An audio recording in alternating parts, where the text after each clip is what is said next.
I'm Charlotte McLeod with investingnews.com, and here today with me is Craig Hemke, publisher of tfmetalsreport.com, all the way back to 2010. Thank you so much for being here. Yeah, thank you, Charlotte. It's always fun to visit with you. Merry Christmas, Happy Holidays, all that stuff. Yes, all the Merry Christmas, Happy Holiday greetings to you as well. Thank you for coming back to take a look back at 2025 and forward to 2026. I've been starting all of my interviews lately with silver, and it feels like that's very appropriate today as well, given the price action. I know that you've been bullish on silver, but I'm curious if you saw this big of a breakout coming in 2025. No, I did not. I'm at that point in time of the year where I cobble together thoughts for the annual forecast that I write, usually between Christmas and New Year's. And I write that just so that I have a record that I can go back and check and say, man, did I get that frigging wrong? What was I thinking? And so it's very helpful in that regard.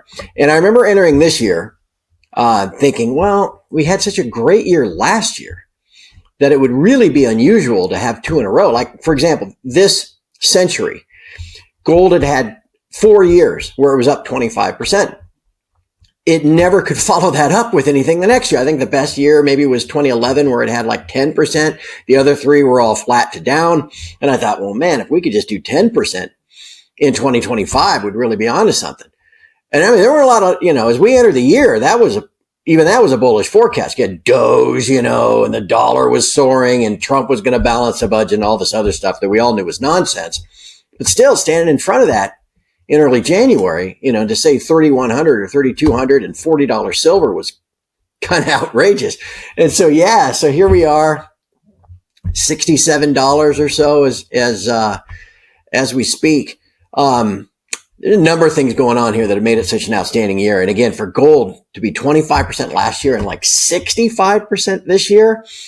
We can't narrow this down just to one thing, I don't believe. But I do think that maybe there's a little bit of front running's not the right term. We're taking some gains from next year and bringing them forward, maybe a little bit. But it's been a heck of the year. Silver breaking out is doing a little bit like what gold did in 2024. Gold had gone up to its old all-time highs in 2020, and then it went sideways for like 3.5 years. And then it finally broke out and really got going on March the 1st of 2024. And in the 18 months after that, it doubled. So silver went up to 48, got there on October the 2nd.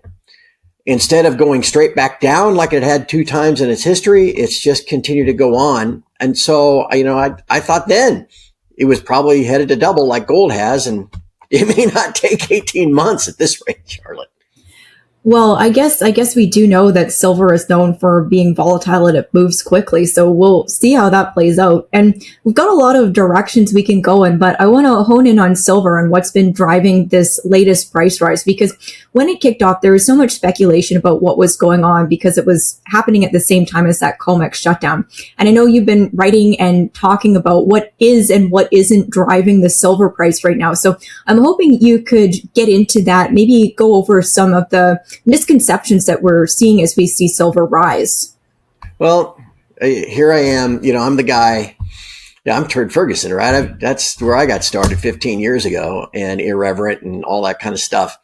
And now all of a sudden, as I'm almost 60 years old, I'm like the voice of the wise old grizzled veteran. There's about 100 reasons to be excited about silver and its prospects and where it's going. We don't need to invent things. But there's people that are trying to gain a following or whatever. And so you come up with this hyperbole, and there's a couple of things out there that are just outrageous. One of them, the December contracts for COMEX are typically they trade all year long. There's typically the busiest month of deliveries, that kind of stuff, at least historically. Now, this year it has been like that because we've had this, the tariffs and the metal flowing back and forth that was well documented all through the first half of the year and all that jazz. But when the December COMEX contract is a big delivery month, it went off because of the holiday of Thanksgiving in the U.S., it went off the board on a Wednesday. And then typically, if you've got, say, 10,000 contracts standing for delivery, about 3/4 of that gets delivered the first night. Because if you're short, you're on the issuing side of that. There's no sense in delaying that. Let's get it over with. I mean, that's how it always works. And so the first night of those silver deliveries for December was not Wednesday, the day before Thanksgiving, because of the holiday. So it's Thursday. And it posts 7,330 contracts. And that was not unusual. People try to say it was one massive order. It was not. You could look at the breakdown that the CME provides. Some of it went to the house account of, what was it? Deutsche Bank. Another some of it went to the house account of Royal Bank of Canada. I mean, it was, anyway, this was nothing unusual. The fact that the CME pulled the plug, the COMEX futures are just a tiny part of what's on that platform. Equity futures, fixed income, Forex, all of that stopped trading because of the cooling issue. It had nothing to do with COMEX delivery. And that's just an example. I mean, there's people out there that say there was a report, Charlotte, it was like in the Times of India or something, that JP Morgan had covered all their shorts and now was long. That was bogus too. Nobody can know that. And it's not like then they build a hoard of 750 million ounces. JP Morgan has been building that hoard since they first got a vault approved by the CME in 2011. And so all through 2012, through 2016 and 17, I documented every other month, the delivery month on COMEX, the house account of JP Morgan stopping 3,000 or 4,000 contracts and slowly building up their vault. It didn't just appear overnight. But again, it's good for clicks, right? So anyway, I don't know. Maybe that's not where you wanted me to go with this question. What I'm getting at is there's, like I said, 100 of legitimate reasons to be excited about silver. Okay. The imminent demise of the COMEX, before New Year's Eve is not one of them. I think that was a good direction to go in with the question. So thank you for going over that information. I think it's important, especially as we get into, maybe a phase where silver is going more mainstream and there's all this hype surrounding it. So we've got 100 reasons that we can be excited about silver. I wonder if you can pull out maybe the top drivers that you'll be watching in 2026 out of those very many of them. Well, let's just, again, this is anecdotal, but I will point out, as I watch, I don't know if you can see behind me. I mean, I've got handwritten copies of commitment of treasury reports that go back to 2012 on my desk, and it's like a stack like this high. Okay. So and open interest, I've got a spreadsheet that goes back to 2012 of daily open interest changes for 13 years. Okay. So now this is anecdotal, but I have noticed, in the last 6 weeks, there seems to be a reluctance for the market makers to open new shorts. What I've realized out for years is that you get this big rush of speculator demand. You get this in anything. You get it in a stock. Coca-Cola reports good earnings, and if everybody rushes in to buy Coca-Cola that day, well, you got to find willing sellers of existing shares, and then the price rises until you do. What that in the COMEX, usually that's true, but you also get brand new contracts being issued that day, which dilutes the demand. What hasn't been happening for the 6 weeks is that dilution of demand. Now, whether that's, these bank trading desks are going, yeah, we don't want to get in front of this freight train. Maybe they know that physical metal in New York and London is, and in China and every place else is getting rather short, and they don't want to mess around with, get in front, all that. So there are some structural interesting things that are going on in terms of the great things that are really driving silver. Again, you've got gold that has more than doubled. Silver is on that path as well. It's not the price that's expensive. That's what people get lost on. They're like, oh, gold's $4,400. That's so expensive. It's got to go down. No, what's happening? Gold's not going up in value. Silver's not going up in value. It is the dollar and your Canadian dollar and your euro that are losing value. Now, silver has some industrial applications that make the physical supply demand situation compelling. Okay. And I think probably most of your listeners know this, the supply deficit of 800 million ounces over the last 4 years, that sort of thing. The ongoing increase of that demand, whether it's from China or India or even in the US and Canada for the electronics manufacturing, be it solar panels or batteries, or, you go down the list. Investment demand that's also creeping up and eating into that supply. Charlotte, I'll give you another one. Remember all the people, I saw this all the time. Silver goes from 48 down to 14 or 15, right? And then it starts creeping up into the 20s. And there were always people that would say, well, it'll never get through 50 because as soon as it goes back up into the 40s, everybody will be selling all their metal, and grandma's candlesticks and all this kind of stuff. Didn't happen. Or if it did, okay, it was just a bump in the road. So at the end of the day, silver becomes a very compelling physical metal issue. And then when you factor in that what remains the dominant pricing scheme is based on derivative trading and unallocated accounts in New York and London. And we don't know. The LBMA is deliberately opaque. We have no idea how much actual unencumbered silver metal, with clear title and you can take delivery. We have no idea how much there is that backs up all those derivative contracts. We all talk about gold silver ratio, Charlotte. Like, wow, how could it be 100 to 1 when they take it out of the ground at 10 to 1? Well, that gives you an idea of how skewed the pricing scheme is through these derivatives. It's the derivatives and this pretend silver that's passed off as the real thing through price exposure that has driven that gold silver rate. We get back to more of a physically based trade. And I don't know what the price of gold will be then, but I know the gold silver ratio won't even be the 60, whatever it is today. You put all these things together, it's just a very compelling trade still going forward. Certainly, it sounds like it is. And you touched on a topic that I wanted to go into with you as well, which is the physical placement of silver. It does feel like this past year, we've been getting to the point where it is there, but it's in the wrong places, and that's causing issues in the market. Is that a trend that is going to persist next year? How impactful do you think that could be for the market? Well, it depends on the extent to which that was actually taking place. You had this, the market has swung so wildly this year. Back in the springtime, there was this huge contango between the spot and the futures price. And everybody said, well, that's due to the tariffs and the metal's in the wrong spot and it's got to go from New York or from London over to New York. Okay. And it seemed like that happened, but I don't know. Do we really know? I suppose. And then in October, all of a sudden the opposite happens. The spot price soars way above the futures price. And everybody says, well, that's now opposite of this. Now we got to get the metal back to London. And so we assume that, but we don't, again, it's all so opaque.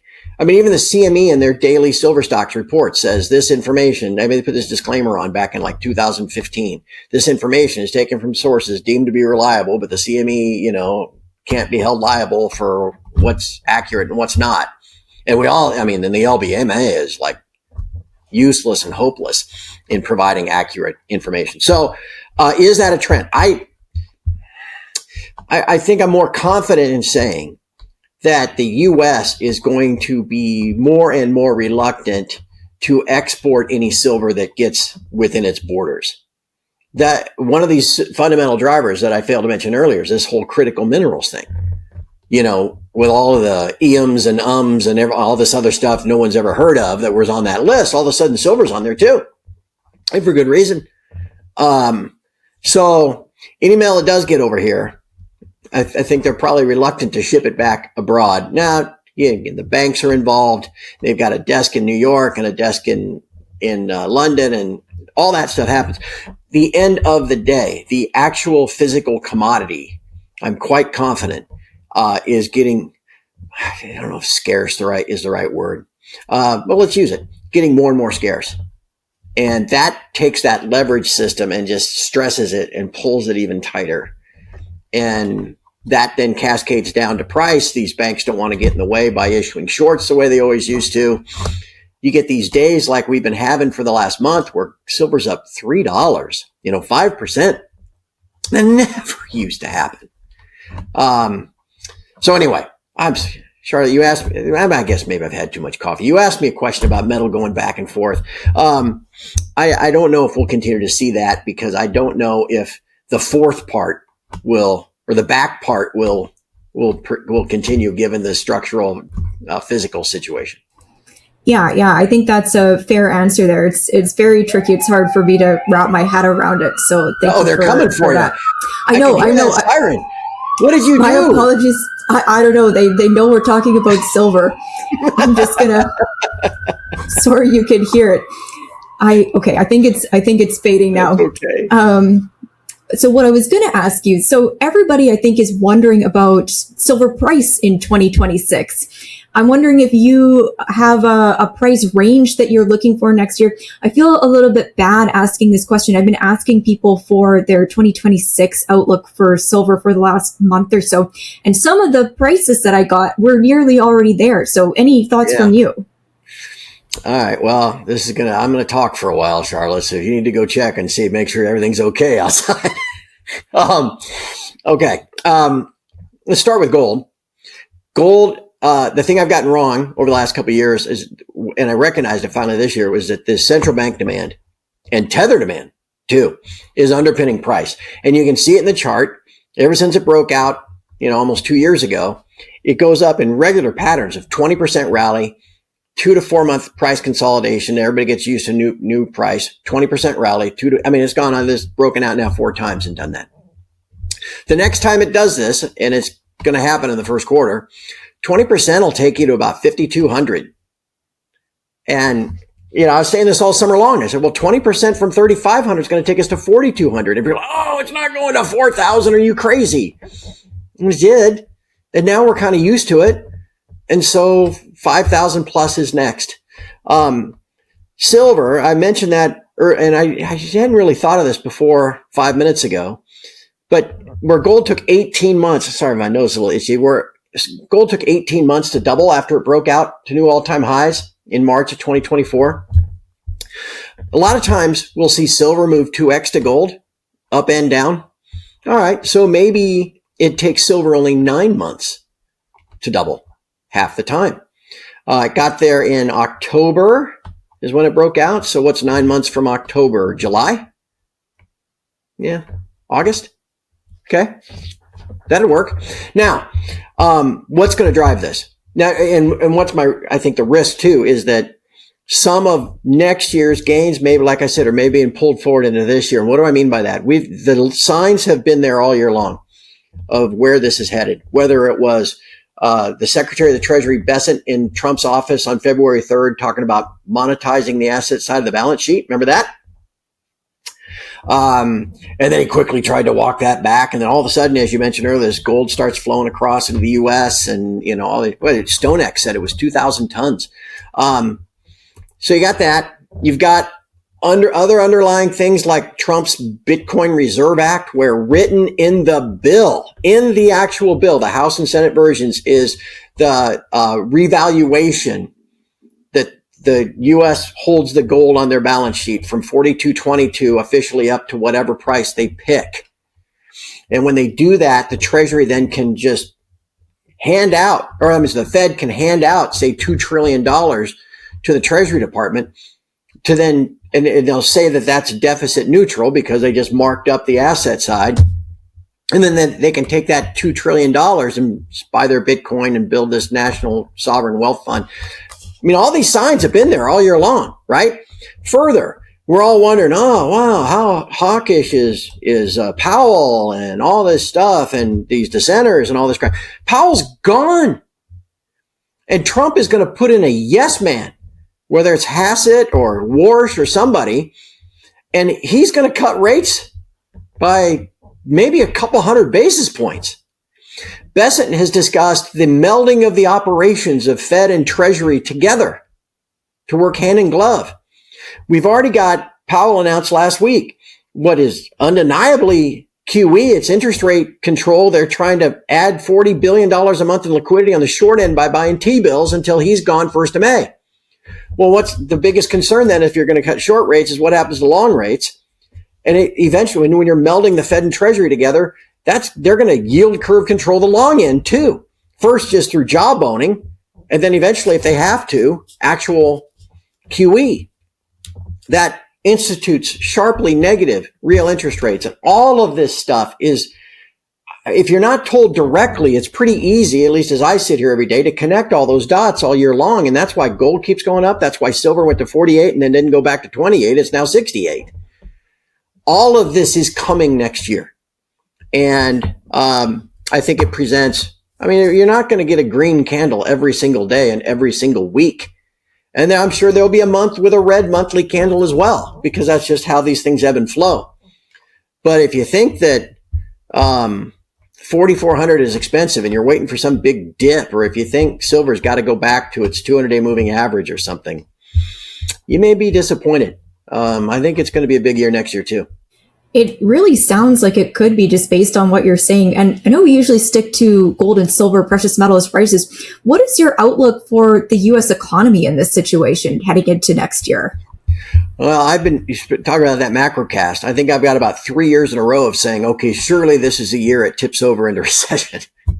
I thought for sure this year would, because traditionally, if the yield curve inverts from 2 years to 10 years, where the 2 years a higher yield than the 10, that's a sign that recession is coming. It's when it uninverts, which is what happened late last year, that then the recession has begun. Well, here we are. They're still printing numbers that show growth, but the employment situation isn't good. In a sense, recessions can be talked into existence. And what I mean by that, is if enough people start thinking that we're going into recession, then they start curtailing their spending. They start doing this, and like I said, you kind of talk it into existence, and that just hasn't happened yet. I do think the economic assumptions are a little too rosy. I also think the interest pay, or the income payments, the income tax payments and receipts that the U.S. government is counting on and trying to manage the deficit, I think that's too rosy. The spending just continues unabated. And so I don't know. Maybe the economy just continues to bump along at a stated 1 or 2%, like the Fed says, but that does not change the problem of the underlying math. And that's what this side has been about for 15 years. So the math is the math. And in a debt-based monetary system, you just got to continue to devalue, and you got to continue to print. And eventually it takes more, you're just servicing the existing debt, which over the last 12 months on a running 12-month total is now $1.25 trillion. Just simply servicing the existing debt becomes one of, if not the largest line item for the federal budget. So they're going to have to try to run it hot. They're going to have to try to keep the economy going just to generate growth and generate tax receipts. If and when that eventually slows, it just exacerbates the problem even wider, because revenues fall to the government, and costs just keep going up, and that deficit gets worse, and then that continues to compound. So, like I said, I've been expecting a recession. It hasn't happened yet. I think the way they're going to try to run it so hot next year probably won't happen next year either. And in the end, Charlotte, this is good for not just gold and silver. We're kind of in that crack up boom phase that the Austrian economists have always talked about, where they're just printing so much cash that it has to go anywhere. Every time the stock market goes down 3%, they're like, oh, here comes the big crash. And then it just goes into another all-time high. And I don't mean to be whistling past a graveyard, but there's a reason why everything just keeps going up, because they just keep printing cash, not in the US, but everywhere. And all of that just flows down to all these different investment assets, and gold and silver and the mining shares benefit as part of that. Yes. And I think maybe this is a lead into a fun question I wanted to ask you before I let you go, which is, for 2026, do you have a pick for top performing asset of the year? It doesn't have to be a commodity, but of course it could be. That's a good question. The easy thing would be to say silver, right? Because if I think gold's going to keep going up and silver goes at 2x that, and if it really stresses the system, and there are guys that for whom I have great respect, like Michael Oliver, who got started at E.F. Hutton, when I was like 10 years old. And he thinks silver's going to 200. So that would be okay. So there's an easy one. Let's think outside the box. I'm going to continue. Let's go with the silver mining shares, If you, and again, whether you can buy an ETF, the easiest thing for people, is just buy the SIL or something like that. Because if we're right, there's just not very many of them. I mean, how many primary silver miners are in the world? 8. I mean, they're publicly traded. They're not very many. Most of the silver production comes as a byproduct, of base metals, zinc and lead and stuff like that, copper, even gold. And so there's just not that many investment opportunities. Charlotte, there's the market cap of the big 5 U.S. stocks is like $20 trillion. What's the market cap of the leading 8 silver producers? I don't even know. 20 billion? Is it even that much? Yeah. So if you just peel off a little tiny fraction of the money that's out there, chasing the momentum in these big cap stocks, you peel off a basis point, that's 200 billion. Where does that, you talk about finding willing sellers, right? Of existing shares, and all this money just comes into our sector and starts chasing a very limited number of opportunities. I mean, they could really astonish where some of those things could go from here. So, all right, there you go. The silver mining sector, number 1. Okay, sounds good. I've gotten quite a lot of votes for silver for sure. A nice twist with the silver mining stocks. And I'll let you go unless you had any final thoughts, words of advice for investors heading into the new year. I'm going to give you all of your people out there. I'm just looking down at this thing. You've probably seen me hold this before, right? It's not a good delivery bar. Okay. So don't come to my house. It's a piggy bank, right? But most people have seen these, stacked on a pallet at the Bank of England, right? A 400-ounce London good delivery bar is still kind of the international standard, though kilo bars are now mostly. Anyway, when Nixon closed the gold window in 1971, you could get your hands on one of these babies for about $14,000. Okay. By the end of the 20th century, it took about $140,000 to buy this. Now we're at $4,000 gold and plus. That's like $1.4 million. So, assuming this was real, did this change? The gold's just the gold. The gold is the measuring stick. Okay. It's not, it doesn't get like more versatile. It doesn't become more productive. It just collects the dust. It's a pet rock. It doesn't pay interest. It's just a measuring stick. What's changing is the purchasing power of your fiat currency. And that's why you have to own it. And that's why it's not expensive. 10 years ago, gold was $1,100 an ounce. 5 years ago, it was 22. Now it's 44. Okay. So my final advice is don't look at it and go, oh, it's too expensive. No, your currency is just getting weaker and weaker, and that trend is not going to change. So just keep adding some. It's your protection against the madness. It'll get you through the storm. It preserves your net worth from the destruction of these bankers and politicians. Don't go into next year thinking, oh, it's got to have some huge pullback, because otherwise, over time, you're just going to get left behind. Well, I think that's a great note to wrap up on, and I always love the inclusion of a prop. So thank you so much for, it's always fun. Thank you so much for coming on today to talk about what's going on in gold and silver. This was great. Always fun to get caught up, Charlotte. Have a great holiday season, and let's have a fun 26. I think we will. And once again, I'm Charlotte McLeod with investingnews.com, and this is Craig Hemke. Oh.